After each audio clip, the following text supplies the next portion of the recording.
So, thank you for giving me this opportunity to talk to you about our journey in restoration, in rewilding a mine landscape, what we call as Aravali Biodiversity Park in Gurgaon today. It's a 380-acre mine land, which was a mine for last uh, three odd decades before we took it up for restoration. Um,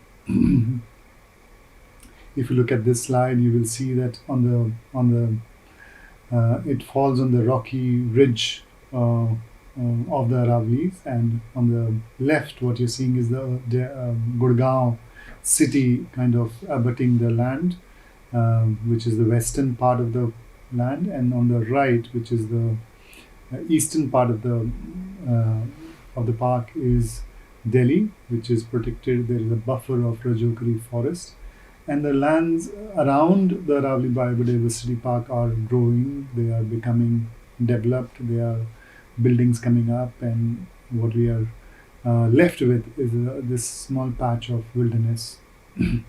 Now, going back to the history of this place, we had roughly 8 stone crushers and several mining pits in this area when we came and saw it in 2010.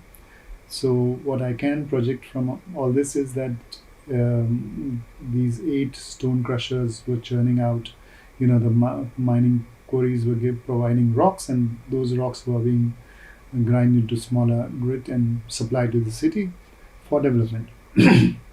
So while the Millennium City was becoming a Millennium City, there were pits being made in these landscapes.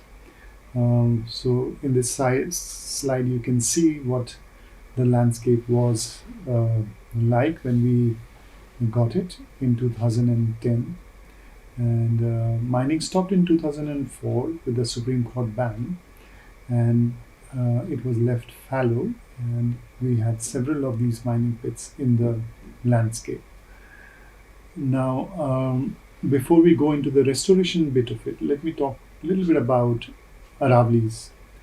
Now, Aravallis are one of the oldest fold mountains in the world. They are roughly 700 kilometers from Delhi all the way to Gujarat. They are not very tall in present times because they have been weathering for last so many billions of years actually. Aravallis are dated, the oldest rock in the Aravallis are dated about 3.2 billion years old, and the topmost quartzitic rock that you see in the northern part in our place is about 1.8 billion years old. So these are really old mountains, yeah, and they have kind of, the range has played a very significant role in creating the drainage, the basin of what you find on the left and the right side of the Aravallis, the Thar Desert, the Central Indian landscape. What I also wanted to talk about, that we have ripples marks. So this tells you the story of sedimentary origin of these rocks, and it's usually in quartzite you don't get the sedimentary traces, but here in some places called Jhamar Kotra, you will get slabs after slabs of quartzite with such ripple marks. Now in the Aravallis we have very good forests of primarily Anogesis pendula in the northern part, and something called Dhok forest, and the Salar forest, Boswellia serrata.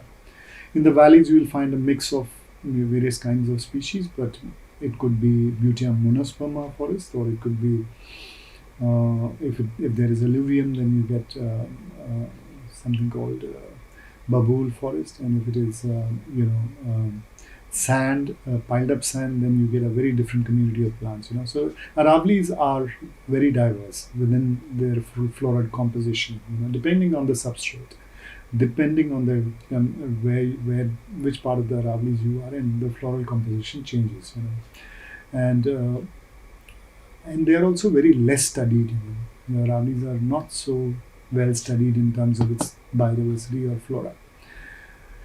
Now, before we go into the restoration bit, I wanted to reflect on what is happening to the world today. And because that was our churning process, that's what we were reflecting on when we were thinking about the park, and we were given the reins of restoring the park. By the way, I was invited by an NGO called I Am Gurgaon, which is a fantastic organization of mostly women, who invited me to be part of this journey of restoration. Their brief to me was to plant native trees. And then when I came to the landscape, this is what I saw, and I said, let's rethink, let's create a narrative, a vision for this place. And they all were very excited. We all worked towards it, and our reflections were these: what is happening to the world today. So here in this slide, we know that from 1990 to 2016, we have lost South Africa size of forest, primary forest. It's a big country. It's not a small country. We have lost that kind of a primary forest in the world. And this is 2016. We are in 2024. So destruction is continuing here. But if you look at the global trends, we have lost biodiversity a lot. I think one thing that pinches me the most is this: that we, as humanity, have not been responsible enough to save our different life forms, and we have been encroaching on landscapes and destroying the species. So these are the global trends, and you can see that they are not hopeful at all. And perhaps you can look at what Renee said, that perhaps it's true that wherever humanity goes, and we destroy. I don't want to use the word desert, because deserts are thriving ecosystems, and they have to be understood and celebrated. Like one of my projects in Jaipur is on desert ecosystem, and it means a lot. But what I wanted to see, that we leave destruction, and I think that's what was served to us in our plates by the Aravali Biodiversity Park mind pits, that this is what it is now. Transform if you can transform. And I think it was indeed a fascinating journey. So with these points as a reflection, when we reflected on what is happening to the world, we said what is happening to Gurgaon. Gurgaon is growing, but it's also impinging on the natural resources. So we built a narrative that we want to bring back the forests of Aravallis. Now, when we say bringing back the forests of Aravallis, it's so what? Forests devoid of people, with people, and in my understanding, forests or wilderness cannot exist if it doesn't interact creatively with the people. So in a city, creatively engaging with the city, with the people, with the children is mostly educational, according to me, if we want to have a win-win situation. And that's what we did. Our vision was to showcase the flora of the Northern Aravali in the forest types it exists, but it was also for education purpose. It was also about getting people to know the Aravali flora, and I can tell you with some confidence that people don't know the Aravali flora, even in the cities, including the people who horticulturists who work with us, and who they don't know the flora of Aravallis, and so this place has become a place where an educational ground. So if you tell me that okay, what's the big deal? Go to the nurseries, collect the plants, Aravalli plants, and plant them out. I would say that's the exact problem. Our nurseries, private or forest department, they don't grow native Aravalli forests. When we were doing the Aravali Biodiversity Park, we went to the nurseries of Rajasthan, Haryana, and Delhi, and we discovered we could find only 10 species of the total 220 species that we wanted to bring into this landscape. And so it was imperative for us to have our own nursery and take on an expedition of collecting seeds of various plants, trees, shrubs, climbers, grasses, and grow them in our nursery. And let me tell you, there is not enough know-how to grow them, and so learn the process and then plant them out in a particular way. So we created a nursery. That nursery became a mitochondria's source of inspiration for all of us who were working in that place. And first year we were able to grow roughly about 30 odd species. Second year we were able to grow 54.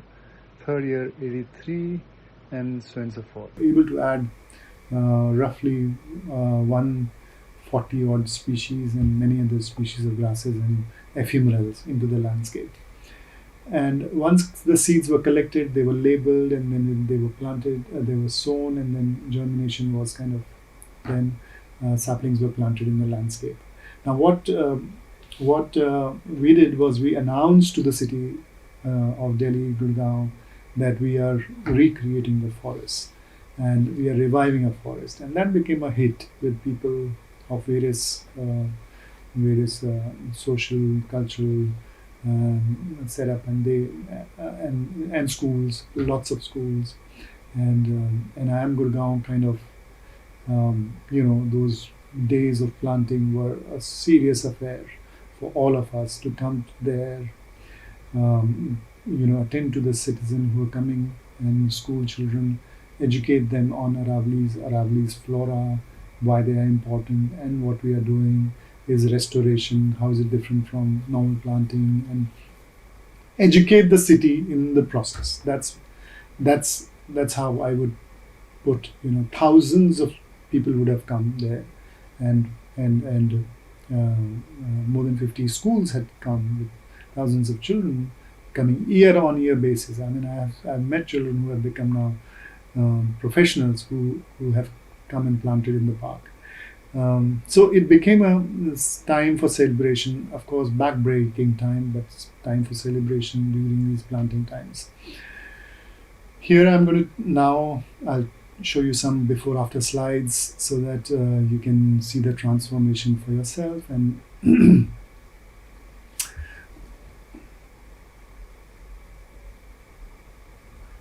so, like I showed you a previous mined landscape, here is again a mined hill that has been restored to what it is now. There is a seasonal water body.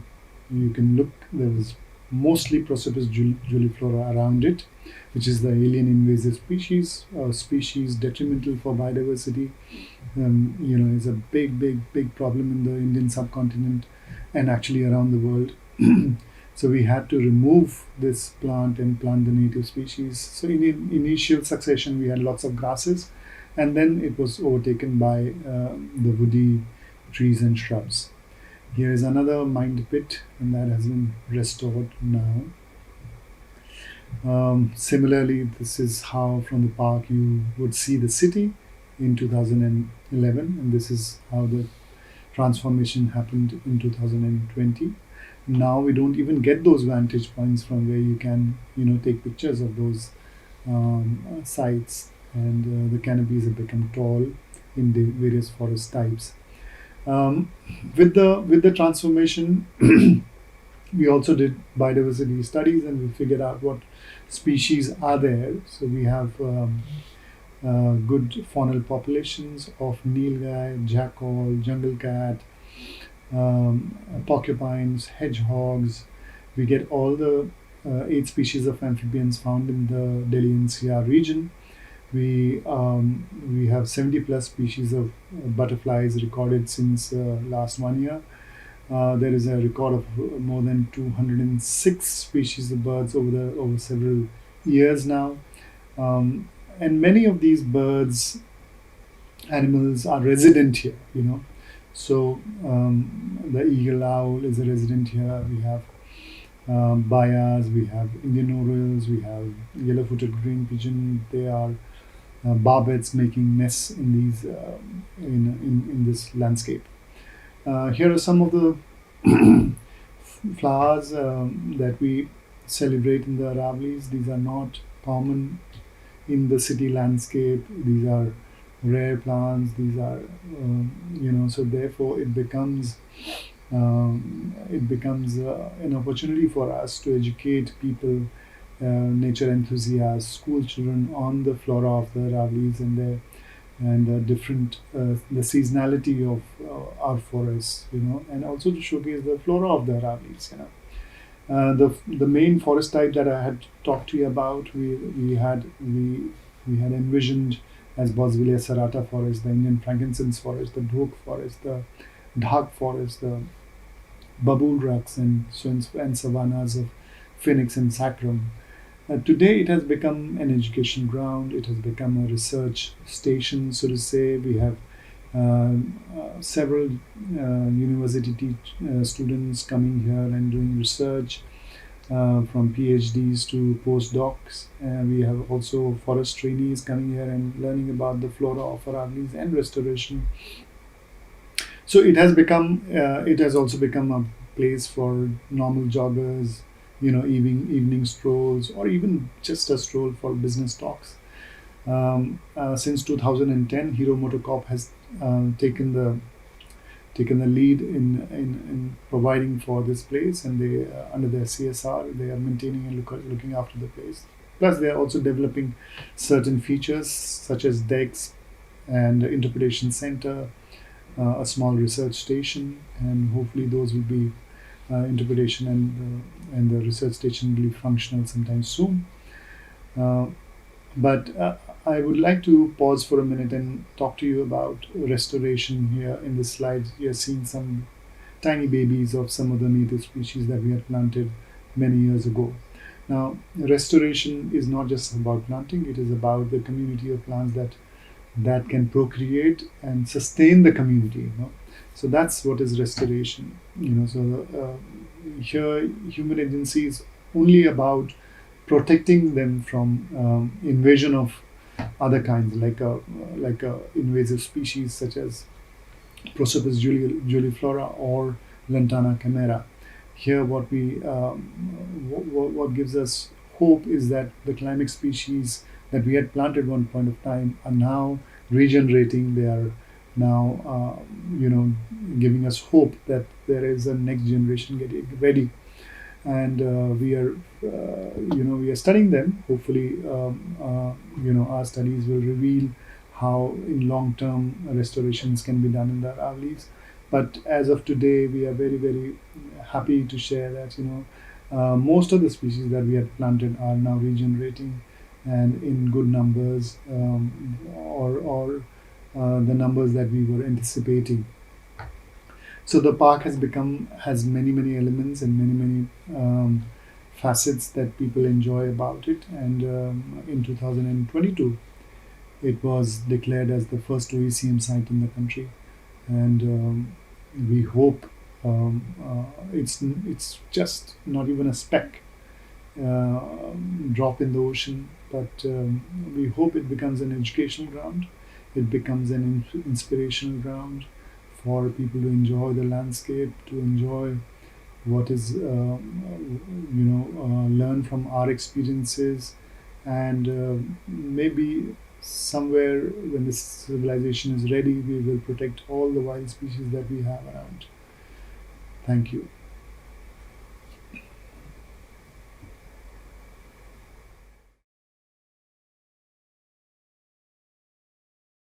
Good evening, everyone.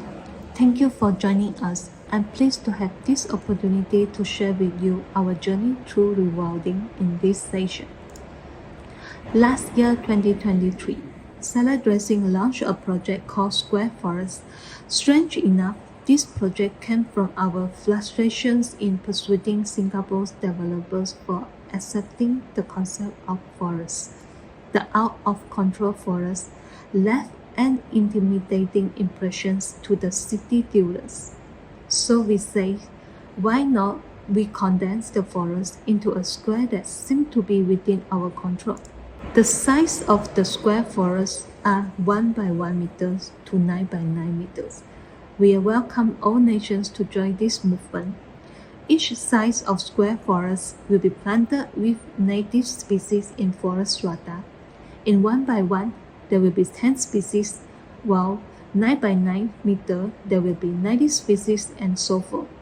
Besides all these fixations with numbers, what is unpredictable is the relationship formed after. In the etymology of forest, it means outside. Outside is a definition that we give to that holds no values to us. Paradise used to be a walled gardens for pleasures. Outside are wilderness. Today, we challenge people to enclose the wilderness within in highly efficient city. Amenities for animals like salt lick, mud bath, bird house, bat house are included. The square forest will be scanned into the virtual world. Special cameras for thermal sensing and sonic detector will remind one of the invisible sense of others' life around us. This will be expressed in the parallel world that is open for every square forest owner to visit. Distinguished from functional space like backyards, gardens, or park, the square forest isn't labeled as such. It transcends the boundary of a mere garden. It is an ecosystem in making, a catalyst for connecting with other life within and beyond its borders. This ecosystem concatenates outwards to collaborate with people to express and, in doing so, endeavors to rewild our minds. The first permanent square forest is a tidy 2 by 2 meter in a French landed house in Singapore.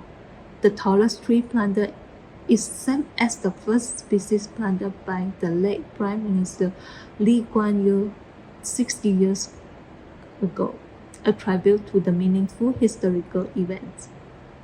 In David Joe Hassel's observation of his 365 days in square meters forest, he asked, can the whole forest be seen through a small contemplative windows of leaves, rocks, and water? The modern gaze often see forests as a resource for science and commerce. The other half, the inner feelings of nature, that is often manifested through songs and stories, has been neglected by many. We hope to reroute the mythologies in their original social and ecological context. We are exploring the concept of square forest as an open-air gallery in the heart of the city, dedicated to housing art installations that spotlight environmental and ecological concepts. In this 9 by 9 meter square forest, we created an installation named Phoebus 11, challenging the highly systematic logical society in juxtapositions with the untamed wilderness. Emerging from the variable lands nearby the marina basins. This green geometry expands in poise inward like a sponge. It is a physical entity as an object after squeezing through a sinuous primordial path. A space shuttle, a replica of the Apollo 11 lunar module, guide-like dandies with glittering foils of gold appears. It resembles our worship towards Apollonian ideas of structures and systems, rules and regulations of our society. It is also signals our unquenchable quest of gold and fortune, a drive for exploration into wild and unknown. Like the tales of El Dorado, visitor who enter becomes part of its bodily reason. The historical events of landing on the moon was also the first time we gaze back to the fragile blue marbles that we call home. Inside Phoebus 11 is a refuge away from the hot, humid air, but it is a paradoxical place of comfort and peril, where carnivorous pictures plants are caged inside a terrarium. 24 hours is compressed into a 3 minute experience encapsulated in the vessel.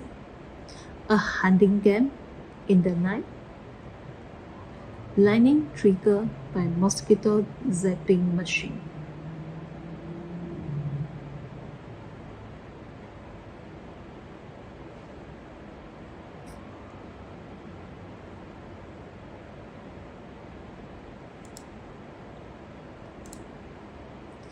Currently, we are collaborating with RMIT on two square forests in Melbourne, and with professors from Warsaw School of Architecture, we are bringing square forests into Warsaw and Iceland.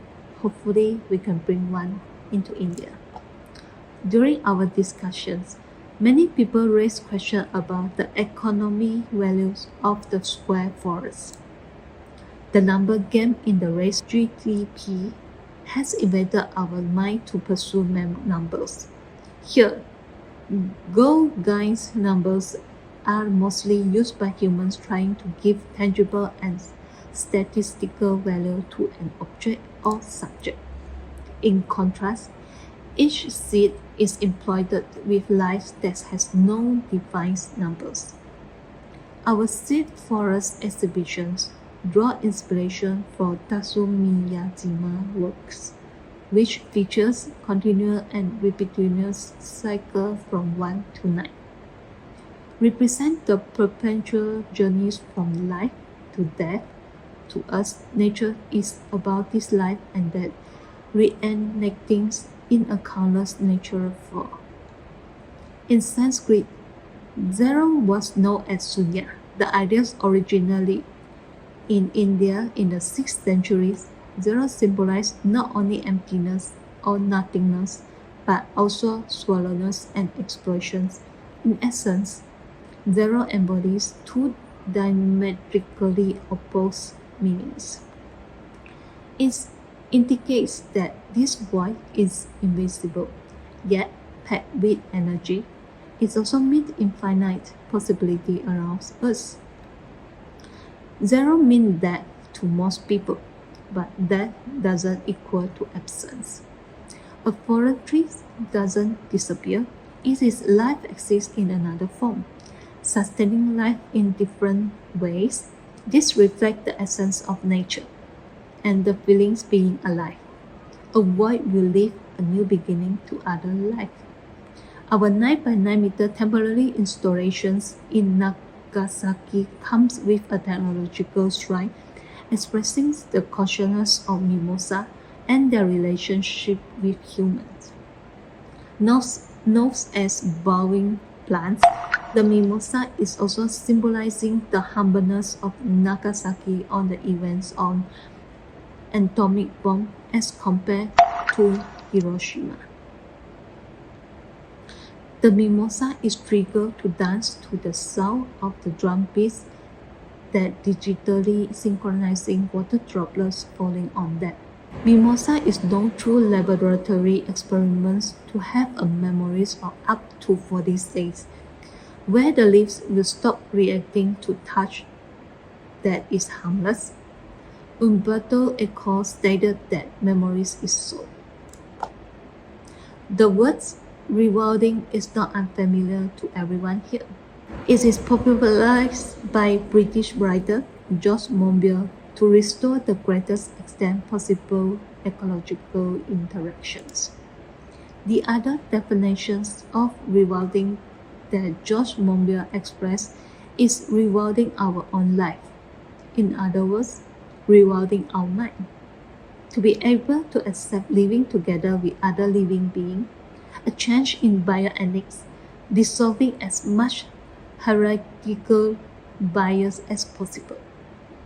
Throughout the years, Sarah Dressing has been pondering about the term rewilding.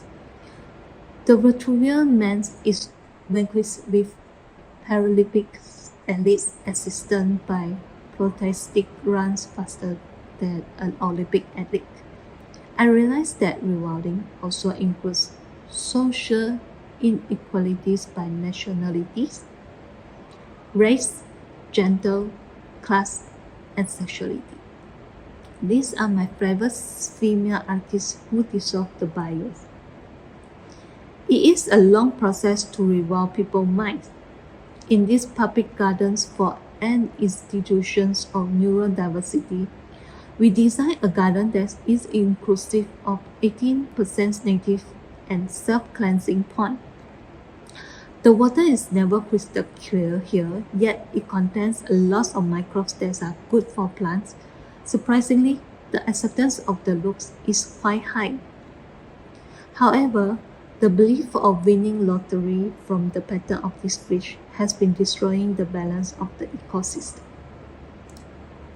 asShe tend to think that releasing living things after irresponsible buying is a form of good karma. We constantly go back to the gardens to educate the public. Sometimes, otter comes into killing mission to this invasive species, but the blood pool is not so forgivable. And during the lockdown period, digital technology invented into our life. The initial digital enjoyment has then soon turned into a desire to escape back to physical world. Bicycle, pets, and indoor plants become the most popular during the pandemic. This is my colleague who escaped from her Zoom meeting to paint a monstera into rare species, trying to sell it online with a higher price. While our city often contains perfected, simplified form of nature, ones that looks pretty but are biologically impoverished. As a landscape architect, we ask if we can inspire from other living beings' sense, be creative with their behaviors, and rewrite the age of extinctions of experience that we are living through currently. We invented some indexes to guide us in design. In Singapore Third Botanical Gardens, Jurong Lake Gardens, Sarah Dressing took an ecological approach in the master plan to encourage one to see how every living being is interconnected. Today, the value of botanic gardens have changed. The urban ecologist Maria Ignatova has described this as the evolution in our understanding of city park, moving on from parks simply being placed for recreation and scenery to managing them to enhance their ecological potential. Ecotone between the water and land is reworked. Heavy human interventions are removed from the dynamic ecological interaction zone. Some lake views are sacrificed, but humble posture through kayaking is designed to bring people closer to nature. We study humor and hollow to collect leaf litter underwater in order to create a rainforest stream habitat that is acidic. To maintain a healthy ecological balance, water strata and a floating green lace are scrubbed to allow smaller fish to escape from predators and breed. The mineral storage puddles is based on the footprint of extinct megafauna of Singapore. An existing mound is cut through the established Earth microclimates. A gorge with 90% of humidity and 27 degrees Celsius allowing amplified, lithophile, and barophyte to grow. This is a cenote-inspired nature pantheon. Contemplative moment is important in today's anxious society.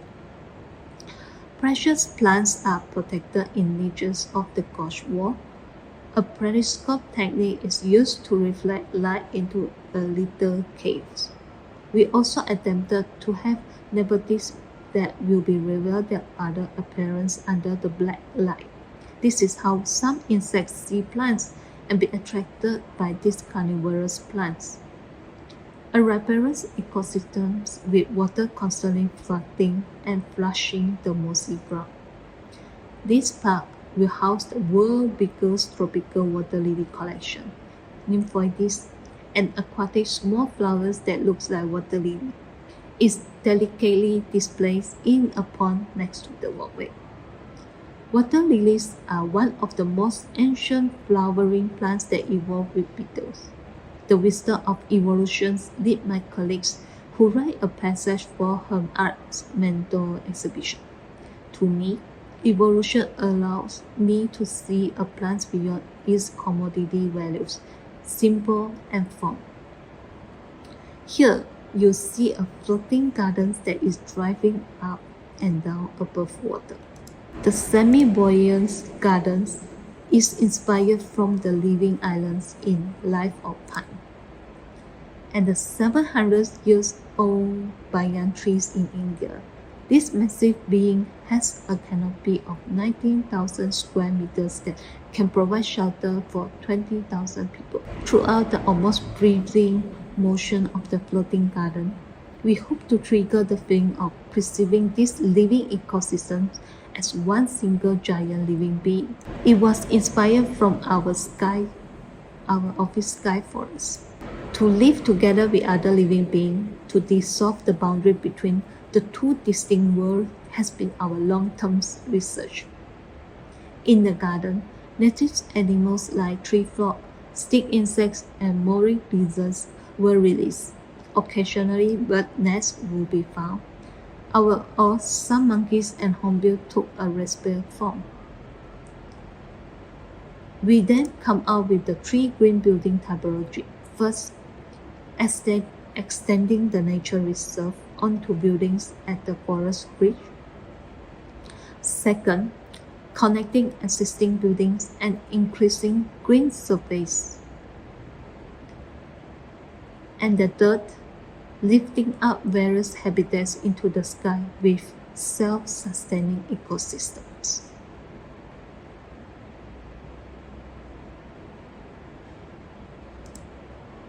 These three typologies will constitute a township which has the same size as Bukit Timah Nature Reserve, the highest hill in Singapore.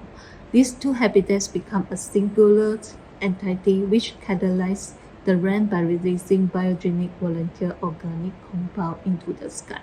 The future rain will replace the dye-bound reservoir along Singapore's southeastern shore. And the installation is an assemblage of miniature worlds. One half represents Bukit Timah Nature Reserve, the other half represents the city as a sky forest. As one walks around the table, they move through realities and imaginary. In a void between the screen, a glass mosquito reminds us of our fragilities. Mosquitoes are recorded killing billions of people, more than from humans' war. This species always prompt us that we are but just part of nature. We also created three perfumes that emit periodically. These represent Earth tree shelves that provides protection from cosmic heat and radiation, water, ozone, and the manosphere. In this way, they are like a hyper object, one that connects, yet it is difficult for us to sense. The artworks acknowledge the extensive biological lineage of the world to humble us in the presence of nature and other living beings. Nature imaginary helps us to understand and extract meaning from the world. Serpents, equally, and animistic beliefs as a way to interpret and make sense of our existence. Similar to orbit metamorphosis, despite cutting-edge technology that defines civilization of ours, we still struggle with the animalities that remain in us.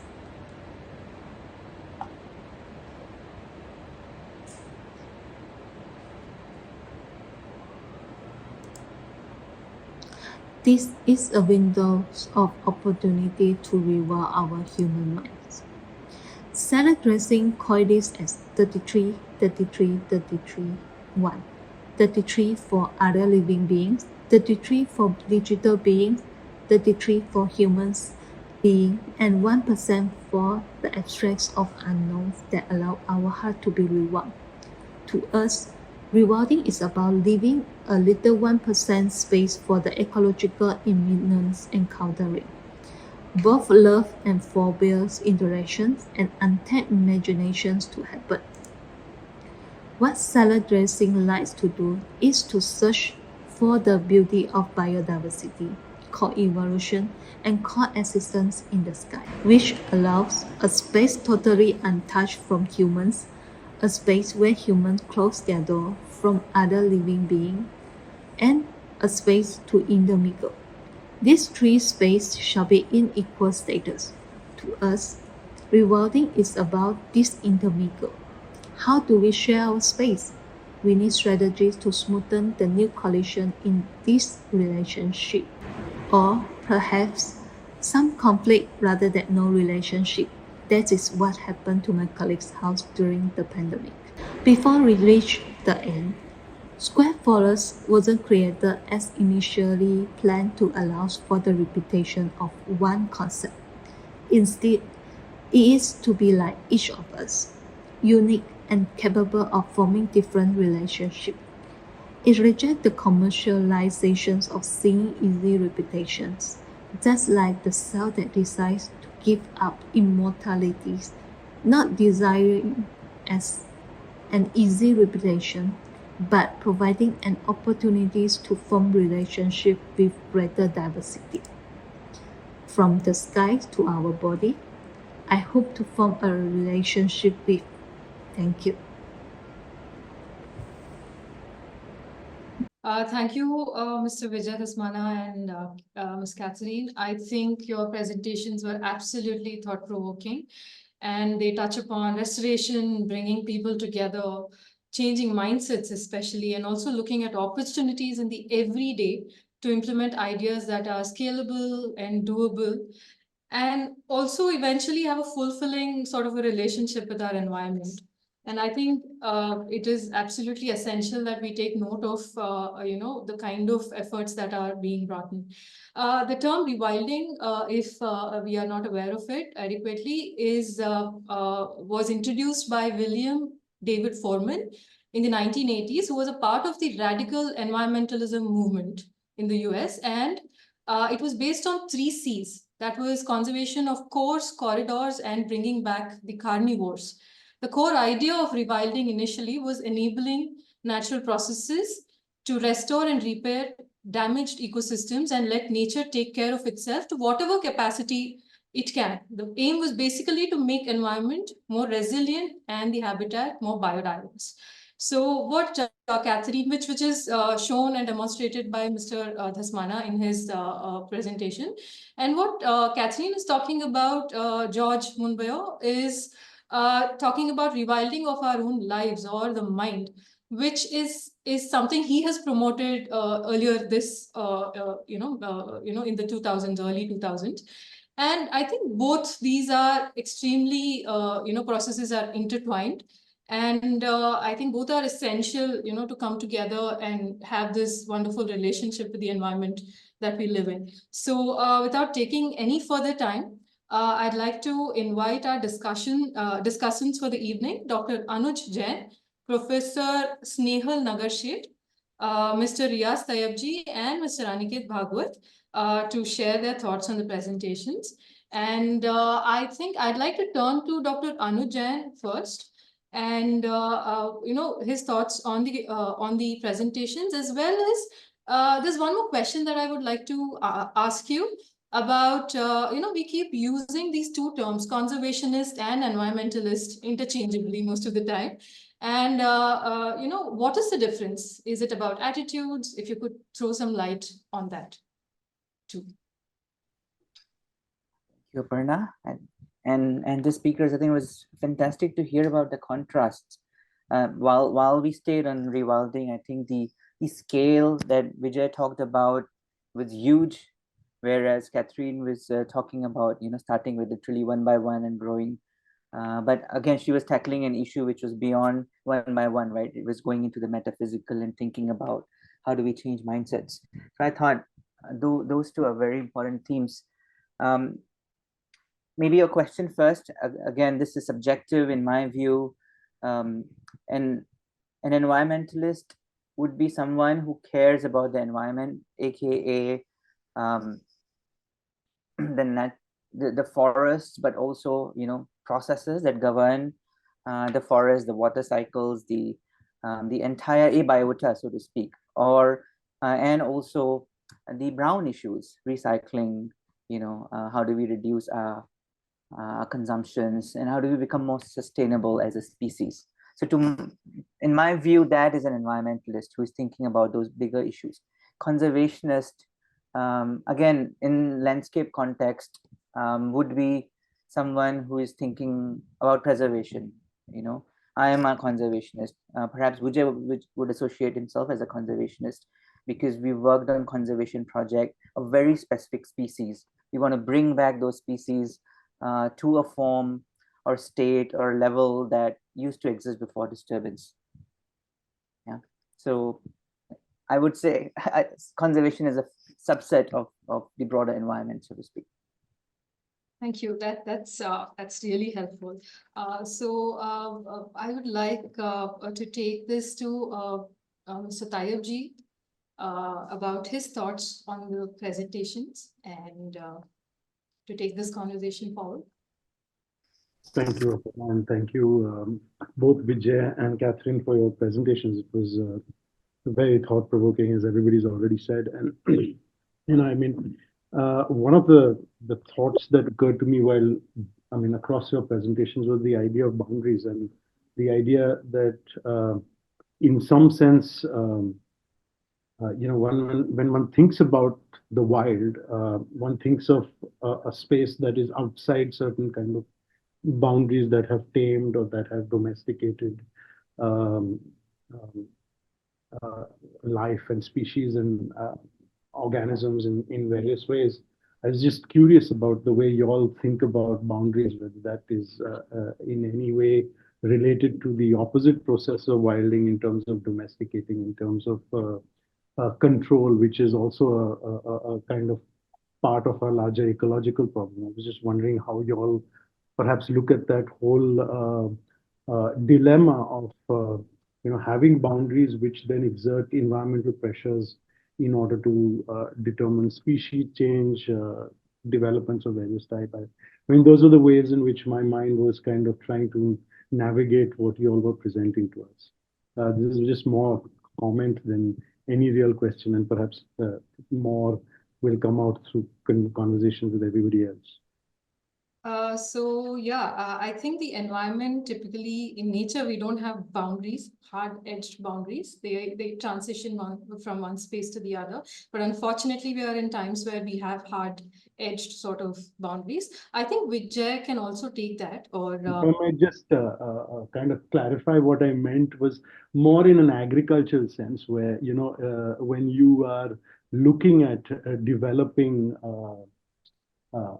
perhaps whether it's livestock or in terms of agricultural processes, historically the way that boundaries distinguish, and I meant it more in the way that we've developed an imagination of separating that which is wild from species that are much closer to human life.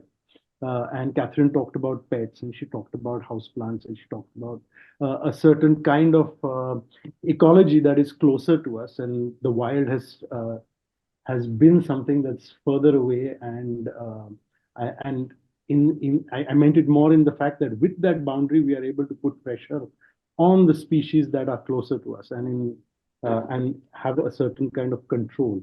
And I'm just, Aparna, trying to clarify what I meant. I understand the continuities you were referring to. Can I just jump in and maybe add something?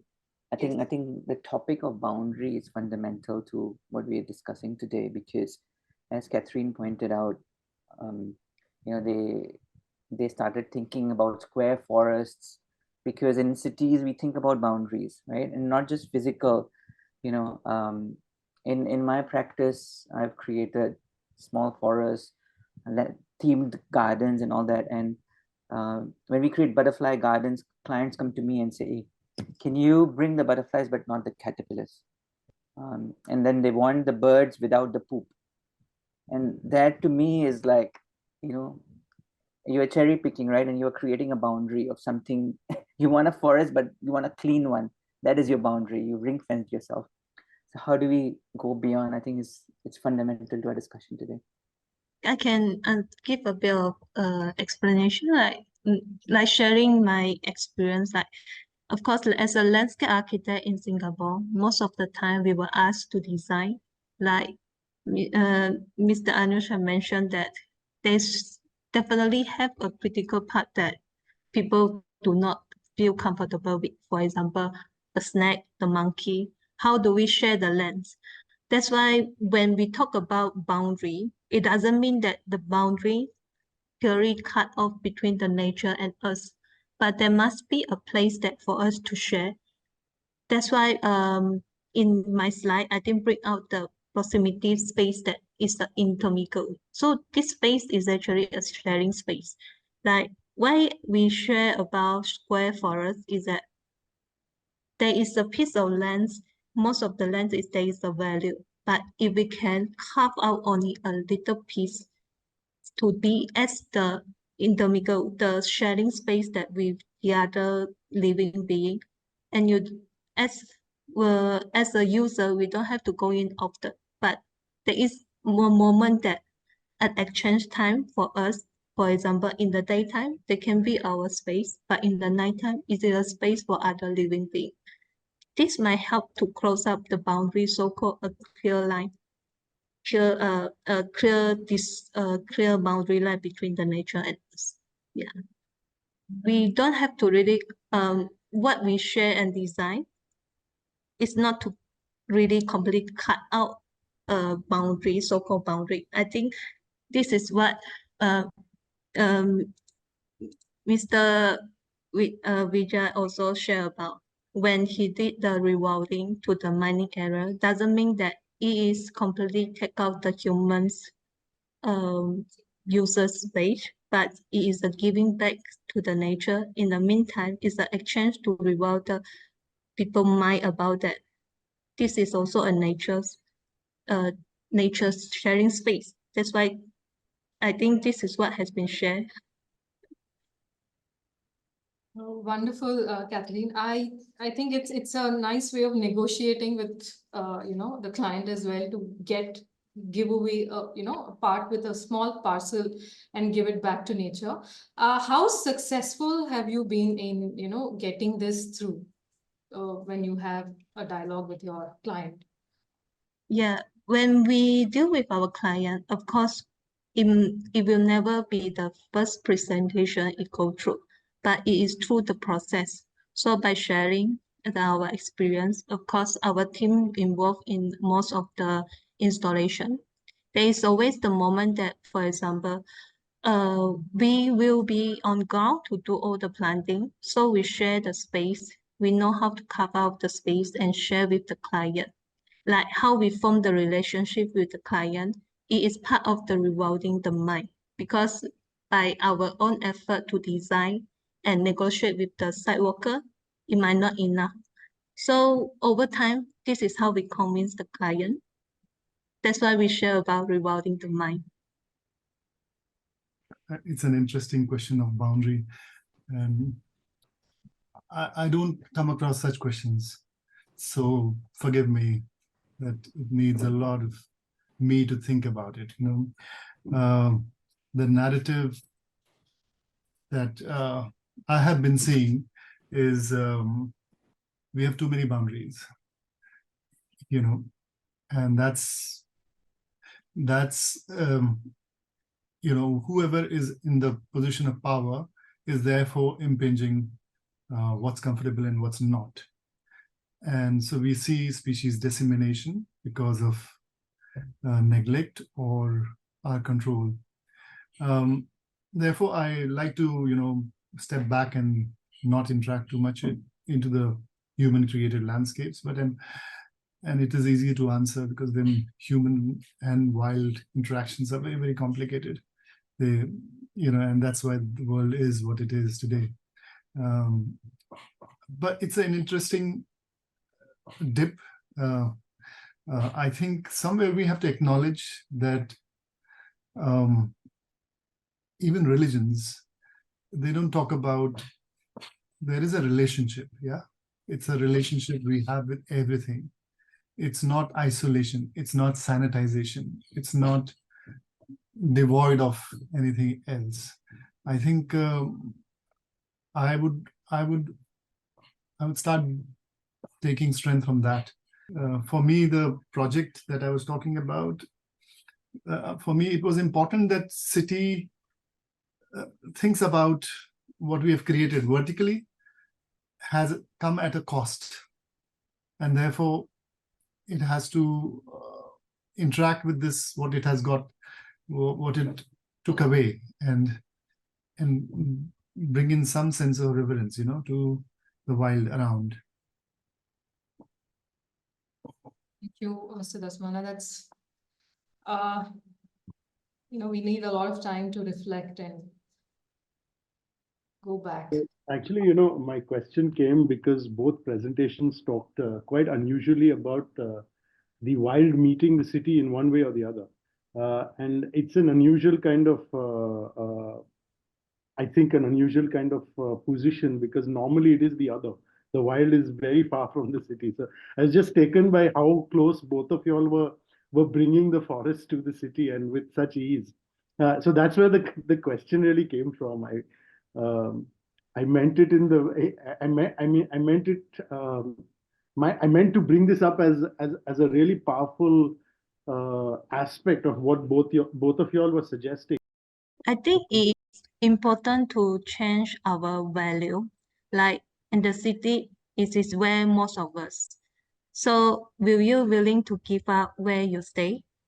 So it is not about that we are bringing the whole nature back to the city, but it is about that how we change the value. If we don't change our value, I think we are about to become very lonely in this earth. So that's why this square forum bring about. It's not about that bringing the whole people back to the nature, but there is a change. And why not we look at how we change our value? Sorry, I would also like to, now that you brought the boundary issue, conflict. Wherever there is boundary, there is conflict. And human-wildlife conflict is an issue. Yeah. And I think like we have to embrace wild, we have to embrace conflict. Like, there is loss in a conflict. There is loss, and especially in a populated country like India, where wild interacts so much with the human settlements. The conflict has to be, conflict is there is no doubt about it, but can conflict be smoothened out by our systematic approach to so that we are not eliminating anything, in the process. It's the innate nature of the wild, and this is innate nature of human, that you want to create boundary, and in that boundary there will be exchange, some happy, some not so happy, and the edge effect will be very, very powerful. And in the Aravali Biodiversity Park, I think rewilding the mind, you can't rewild unless mind is rewilded, of course. There is no way, you can think of rewilding, but also to embrace that it's not just few things that we are picking up from the wild. Wild comes as a package. It's not that we want this and not this, and this and not this.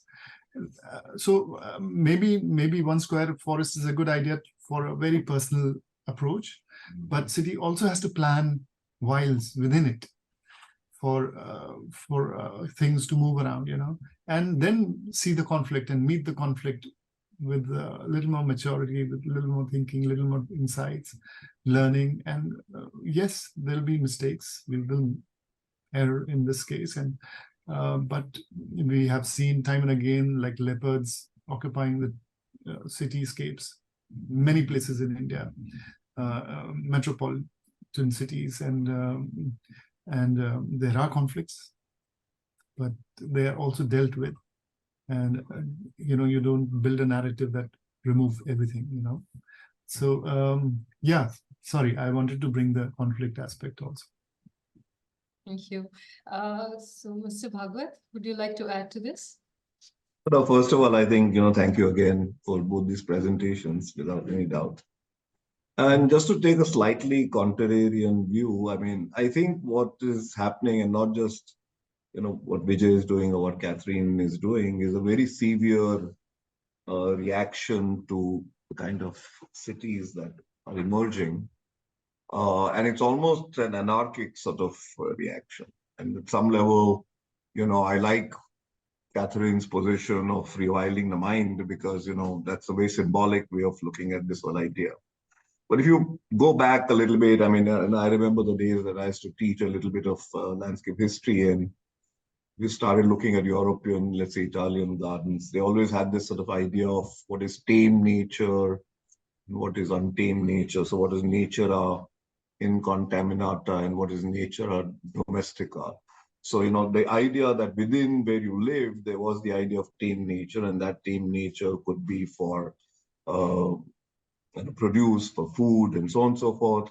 It could be also for a certain kind of recreation, and the idea of the untamed nature was always pushed a little away.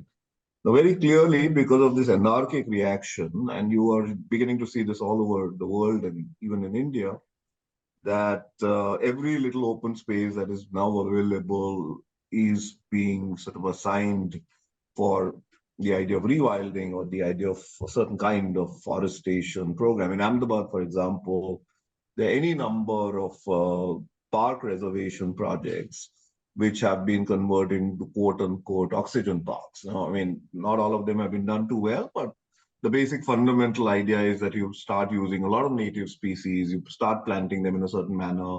You don't necessarily calculate the biodiversity function of that space, but nonetheless, you are taking large areas and you're planting them into this sort of forest within the city. And Ahmedabad has many, many, many of them already. And this is good because, it's a pushback. It's a pushback to the way that our cities are emerging. But if you were to take a slightly different position and saying, fine, so then what is the model that we are talking about? So how do you start begin to bring this idea in? And I then have a problem with the lack of a sense of balance, or the lack of how does one then negotiate the many contestations that the city has demand for. So there is, of course, place for people to move and places for people to walk and play and playgrounds, places for just people to sort of set up small markets. The city is a contested space. And in that contested space, if everybody who has got a certain kind of imagination or a certain kind of agenda is going to keep grabbing that contested space to sort of hoist a flag, then I don't particularly think that we still are talking in a manner in which we are understanding what is the rational model of evolving our cities. I think we're just creating contestations and more contestations, because then the environmentalist is going to make a very, very strong case for why he or she thinks that a certain place should be rewilded. An infrastructure person is going to make an extremely strong case to say, because if you cannot get that space, then he's not going to be able to provide water supply or drainage, etc., etc., etc., to the city. And I don't think that the matrix of how this will emerge in Indian cities is really even debated. And I think we need to debate it, because otherwise we are going to see this almost guerrilla kind of attitude of claiming spaces and doing spaces. It's needed. In the way that things today are, there is no doubt that it's needed, because you have to reclaim a lot of lost ground. But if you move a little further, I think then you need to say, okay, fine. So if you start gaining that lost ground, what is the natural manner in which these areas will begin to settle down, and everybody will begin to find their place? And I would love to hear from Catherine and Vijay and Riyaz and Snehal, of course, and anybody else. What is their thinking about the idea of balance, the idea of many contestations, the idea of many, many people demanding their right to a certain space? I can share like at the last phase, because before my presentation end, I did share about how the inspiration I get from Lee Margulis as the biologist who have shared about the cell. So from there, I do realize that how the cell has been giving up for an immortality that diverse up the whole earth. So from there, I realized that as a landscape architect, are we willing to really give up the single system? Therefore, for me, I find that if I give up the single system and allow more diversity to form the relationship with other, whether you are the planner, ecologist, architect, or even the client, this might give us the opportunity to expand out, to look at the value, to change the value. So yeah, and yes, of course, within all of us, there are two sides. The nature we are, and yet we have been tempted to be social. It is through learning that we get to know who we are and accept who we are. And after all the accepting, like evolution of ourselves and not more than like 200 years, many still do not accept that we humans are part of nature. So I guess what we are doing is now it is only a small step that to recognize that who we are. Of course, every day I am contesting too, but through expression, I learn to slowly how to smoothen the conflict and this conflict as a being as a human. Yeah, that's how. Oh, that's wonderful. I mean, that's absolutely wonderful. And I'm beginning to sort of, in my mind, saying that what you're really doing is that you're creating a device in the manner in which we can show more empathy, more generosity, more sense of sharing. And, you quoted Donna Haraway's work in one of your slides, and what Donna Haraway talks about the Chutla, so that the fact that you show empathy to the animate, but also the inanimate. And I think that's great. I mean, so you're really saying that, look, I'm doing this not so much necessarily for the biodiversity function that it'll create, not so much necessarily because I will create a small forest, but because I will begin to reimagine my sort of relationship with the world. And if everybody is engaged with or has the chance to encounter something like this, then my reimagination of the world gets a little better. And because it gets a little better, I can start thinking of other problems in a slightly better manner, and hence maybe a good city will begin to happen. And I think that's fantastic. But it still doesn't answer the question as to how do we appropriate what, where, how much, how far, how near, in the manner in which, because right now we're just grabbing everything that's available. It's great. I mean, it's great. But I don't think that there is balance in that conversation. I think that's coming out of a lot of desperation, Yeah. that we are trying to work with. So, ma'am, Professor Snehal, ma'am, so would you like to share your thoughts onto this? Hi. I think it's a very interesting conversation because at some levels, when we are talking of the balance, I wonder what is the balance, because we look for the balance all the time and it keeps tilting, shifting, and it kind of is never defined. It's something that we wish there was a balance, but there is no balance, and we don't know what the balance is. And especially when we look at this idea of resources of human beings, resources of animals, and they seem to be conflicting. So, and if we do think that city is for humans, then the balance is towards the human. And if we think that we are nature, as Kathleen points out, then maybe we can be more empathetic and we can allow for more kinds of experiences. So I think forest is also an experience. If it's well within the reach of people, it'd be great for them to have it. Sure.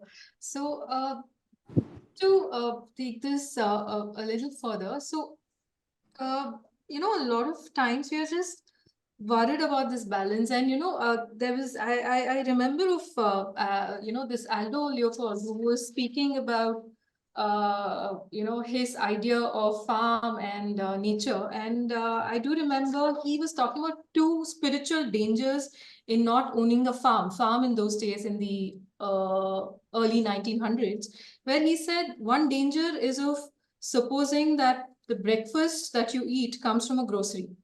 And the second danger that he talks about is that I'm glad that I will not be young in a future that is without wilderness. So I think that is where we are. This was a century ago, and that is where we are. That is the fear. Now that people in the city do not care or do not want to look at wilderness, and I think that's where we are talking about no handshake at all. So any thoughts on this, Anuj, Mr. Anuj, or anyone? It's so true. maybe adding another dimension to this, as Vijay said, the shift is happening. There are more and more people who know how to react when they see a snake. But what has also happened with it, in my opinion, is that we've become more aware of climate issues, right? And whenever climate and carbon and global warming is everyone's agenda.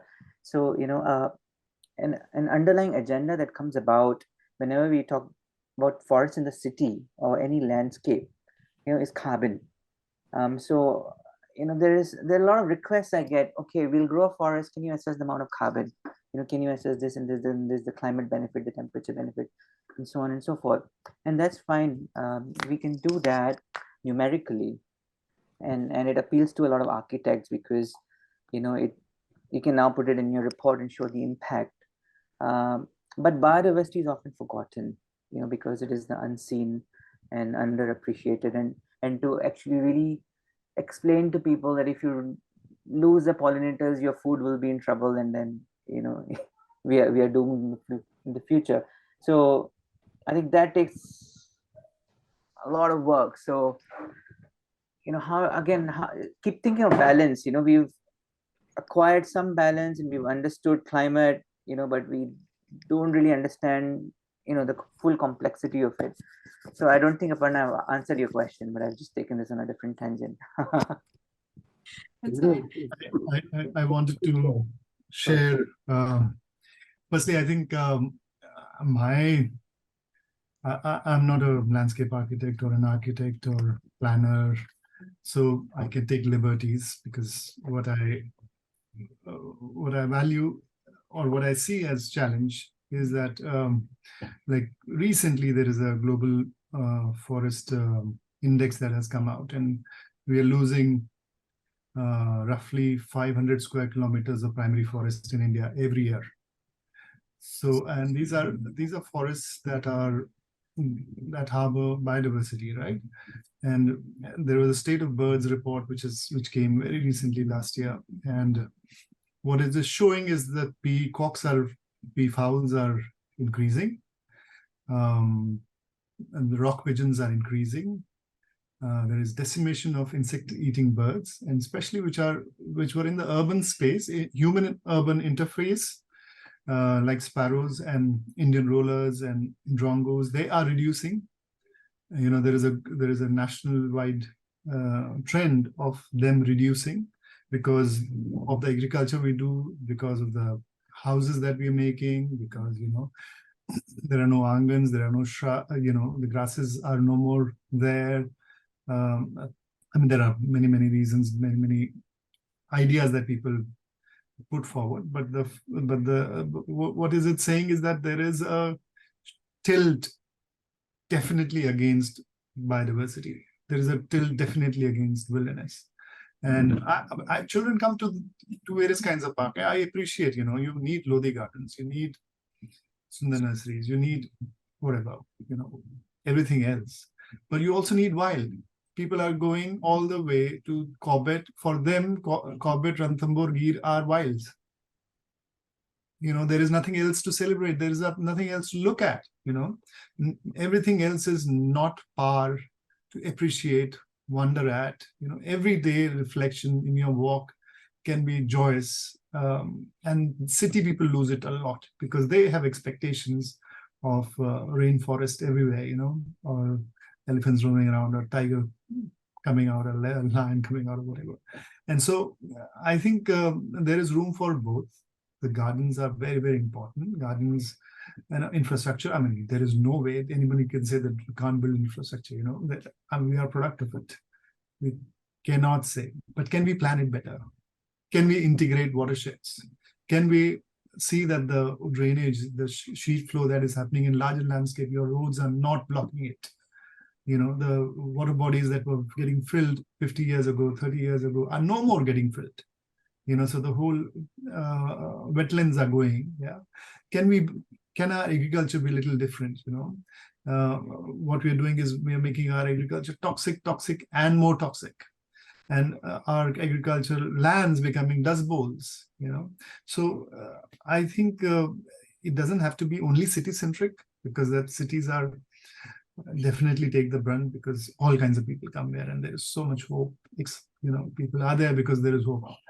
But what is happening to smaller towns, villages, which are becoming, denser and denser and denser? I mean, I travel in Uttar Pradesh or across through Uttar Pradesh, and I fear, I wish our planners were given chance to think through this, looking at the town planning. I mean, it makes me really sad, So, no, I'm glad that Vijay took this. So I was hoping that he would take this a little bit and rise to the bait. And that's the point I'm trying to make. And what you really then need to do is that when you start talking about planning processes, just the manner in which you're coding your planning processes in terms of land use, and you're beginning to say this is commercial and this is residential and this is industrial and whatever it is. But when it comes to open space, you have no coding. You just have either scale, but otherwise it's a green open space. Now, if you start taking that idea of the open, I mean, first of all, I agree with Vijay fully that, what is being provided even presently in our plans is too little. And a lot more space needs to be sort of reserved for these sort of things. But what are these sort of things? And I think that just as you begin to have a codification of land uses for construction, you need a codification of land uses for nature-based sort of interventions. So which then really means that if you're going to say a city is going to have an X amount of land that's dedicated for open space, which let's say 10% or whatever that you want to say, then so much percent is playground, so much percent is really about creating wetlands, so much is about creating, wild natural tracks, so much is about creating conventional gardens.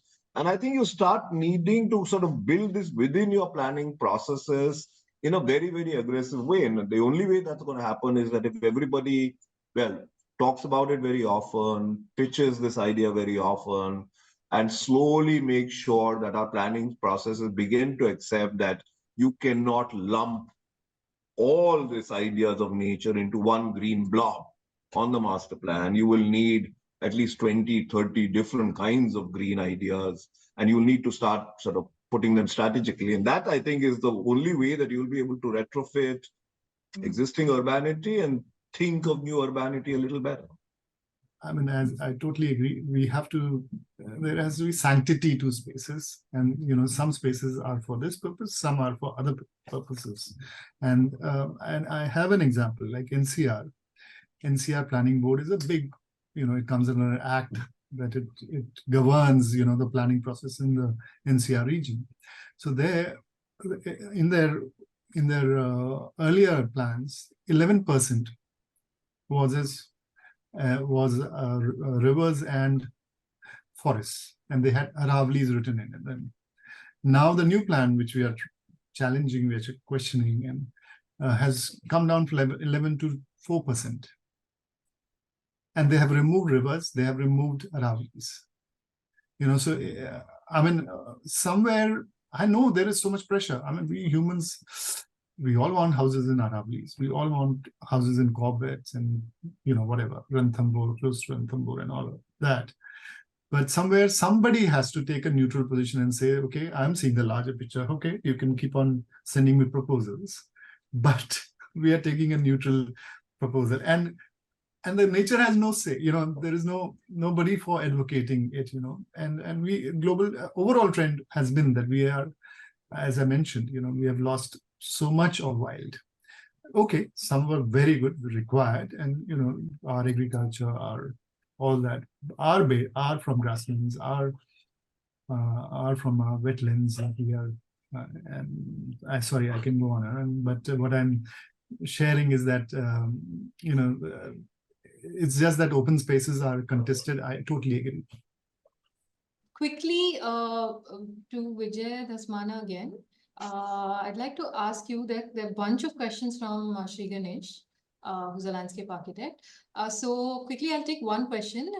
He asks, having seen how this barren land has changed, have you come across any new projects around this area which attempt to rethink on the relation between their site and the Aravali Biodiversity Park site?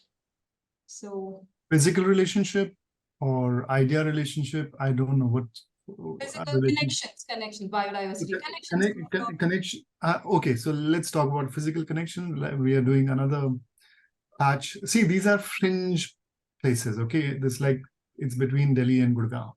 So these are Aravali Hills. No development can take place. These are under law protected lands. So you can't do much about it. So yes, there are there is another project that we are doing, which is opposite the road through a highway.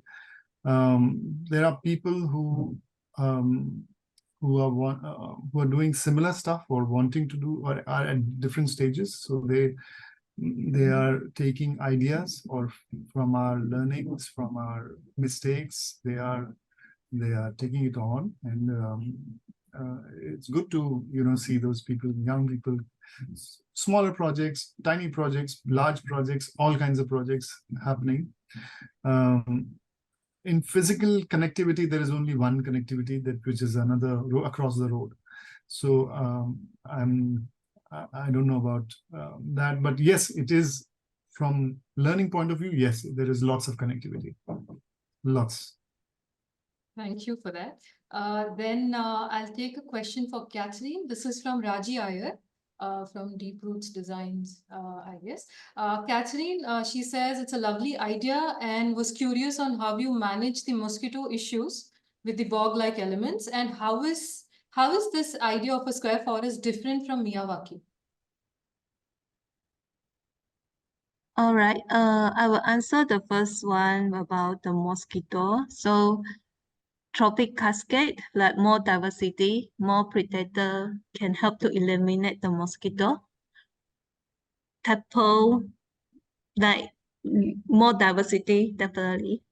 And come to the Miyawaki is that Miyawaki is more about the planting more forest, while for us, we are more about spreading and forming a relationship with.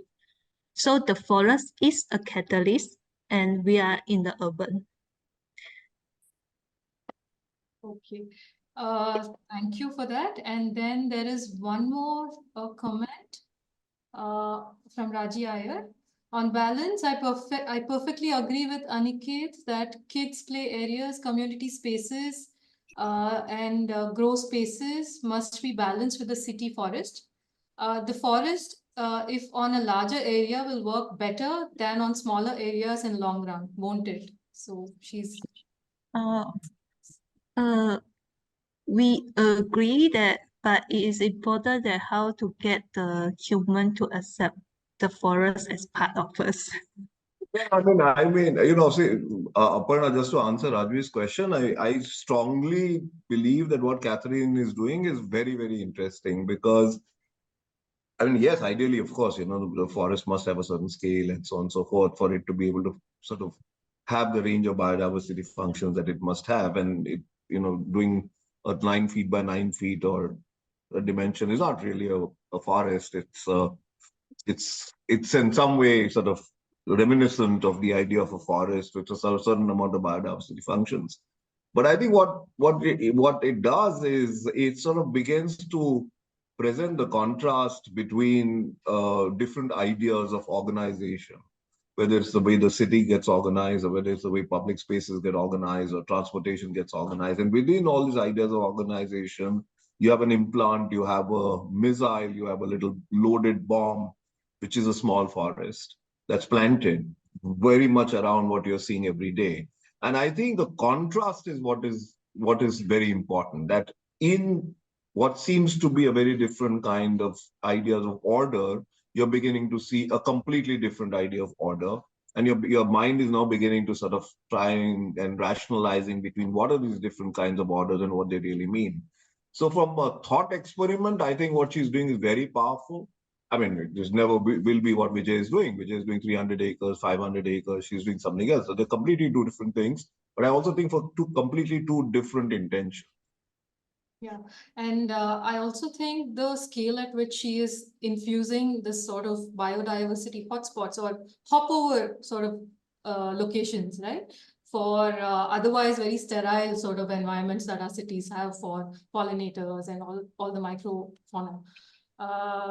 And there are more questions. I'll take another one. So Rushika Khanna has a comment. It appears that both speakers are in some way orchestrating the wild. I would just like some insight into the process and decision making into realizing the created wilderness. Perhaps choice of character of the wilderness, the plants, the process taken in its creation. I think you need to qualify that question a little bit, Aparna, because you need to tell them Rushika's interest in this. So it's a very loaded question. So I think you need to tell them a little bit about Rushika before they try and answer this. Yeah. So Rushika is someone who worked on a project on wilderness, which was funded by LEAF.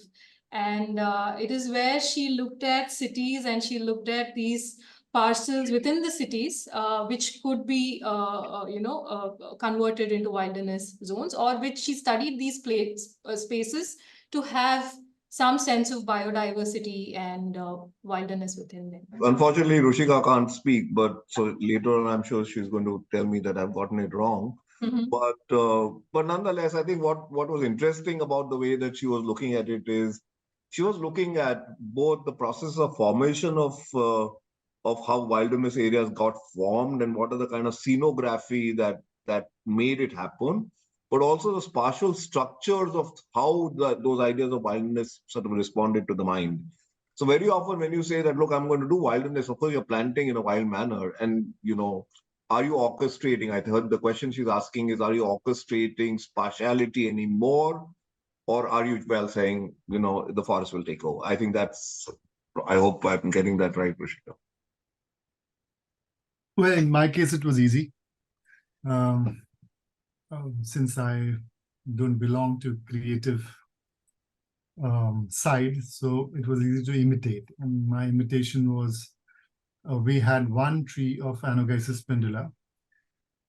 This is a very remarkable tree of northern Aravallis. It does not exist alone. It exists as a colony. Yeah.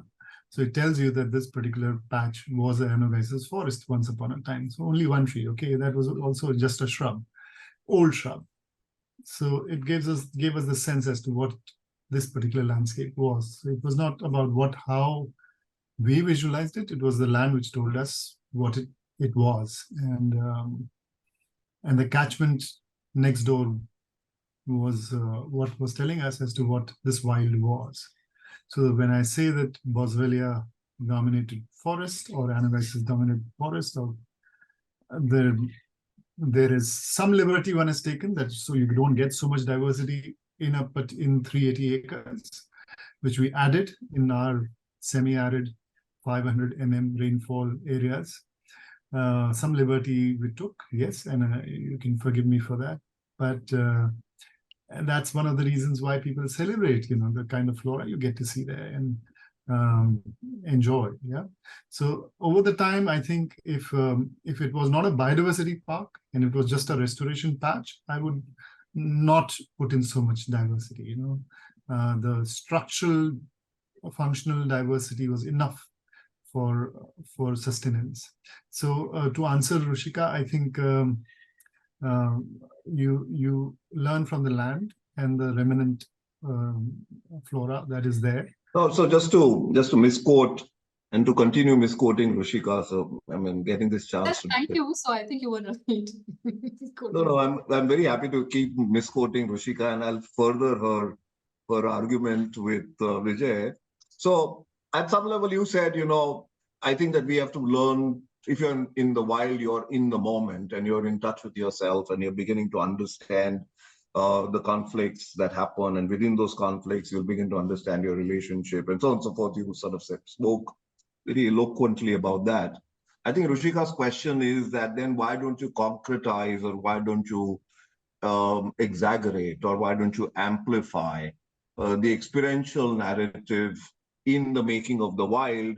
And why is it that the wild, the manner in which it expresses itself, is the only creator and you're just the custodian? Why are you in that sense not amplifying those experiences that happen in the wild through spatial decisions that help people to experience the idea of the wild in a far more concrete, denser manner? I think that would be her next question to you. I don't know if I understood that question, but let me tell you that my reflections of fear and wild was much, and urban spaces, was from my growing up. Yeah, so it's not about when I'm rewilding patches, but it was my growing up. When in a jungle, what it takes, or when you are in a river, mountain river, and then you get, anyway. So I don't know. I don't know how to interpret those ideas. For me, it was in the biodiversity park case. It is very simple that what the community was. It was from floristic point of view, what habitat it was. And that habitat, then it is our imposition on it. Whether we want pathways on it, we want education programs in it, bird watching, whatnot, are another layers on it. Originally, it was to restore the habitat. Sure. No, sure. I think we'll have to put you in touch with Rushika one day. So this is clearly a long discussion with her. But yes, Aparna, please go on. Yeah, so I would like to take that question you asked to Catherine, because I think she demonstrated and made this installation in a 9x9 square forest, and she explained the entire experiential quality of it, and there was a narrative. Catherine, would you like to take this? So what we have noticed is that even in a 1x1 square, you have managed to compose the entire thing. There's a certain composition, that there's a large tree, one single tree, and there are shrubs, there are groupings within that. So how do you work when you're working on a square forest or a patch that has to be a forest, and how do you work towards species selection and grouping? Maybe. I think how we come up with this idea is that we are not working it alone. We work with ecologists. Like nature succession is stochastic. What we do is prepare the ground for potential habitat to happen.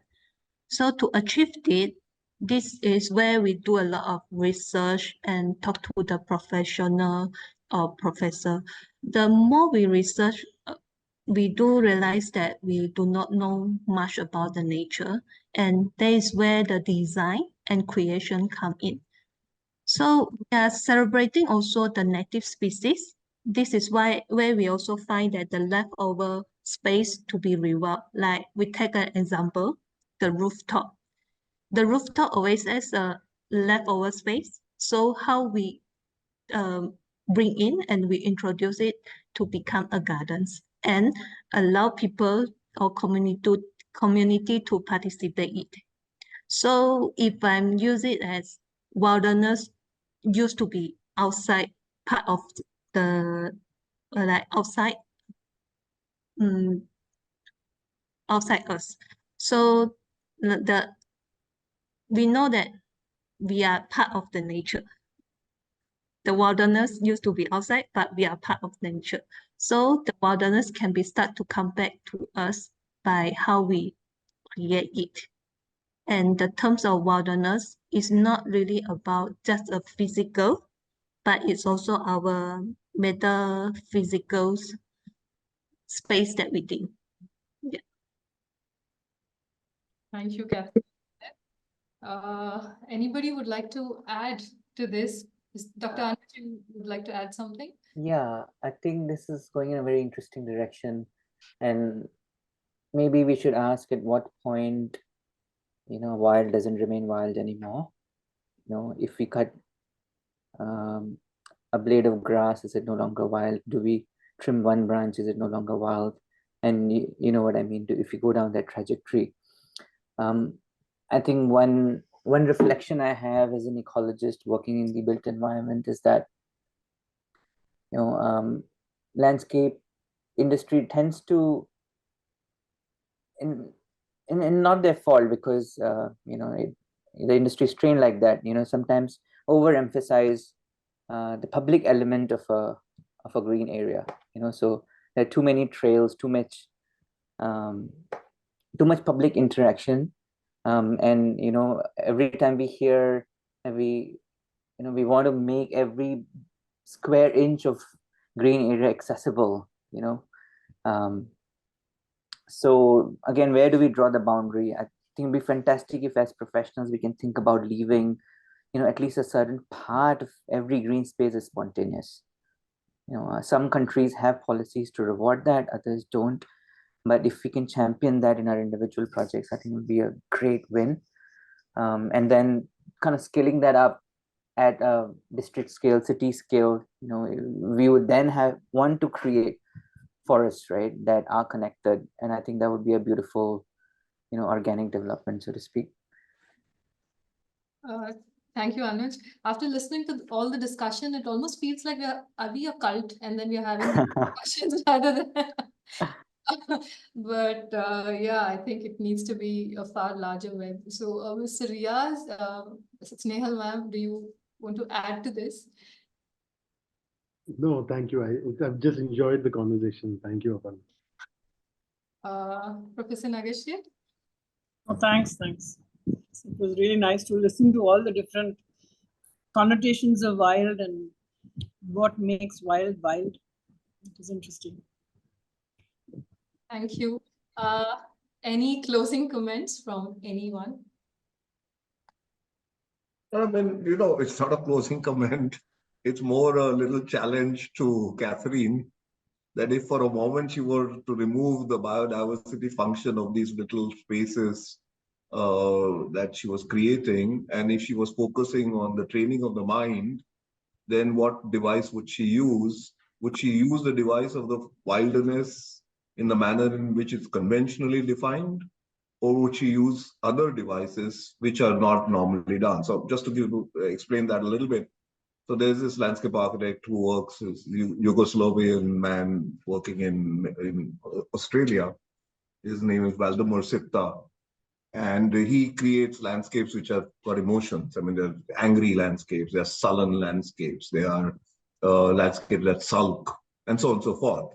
Now, if you are big, and he uses whatever that comes to his mind as an artist to be able to create the mood that your mind has to get into when you walk into this landscape. So if Catherine's idea is to wild the mind, then why does she use the devices that are already available within the narrative of wild, and why does she not use other devices to be able to wild the mind?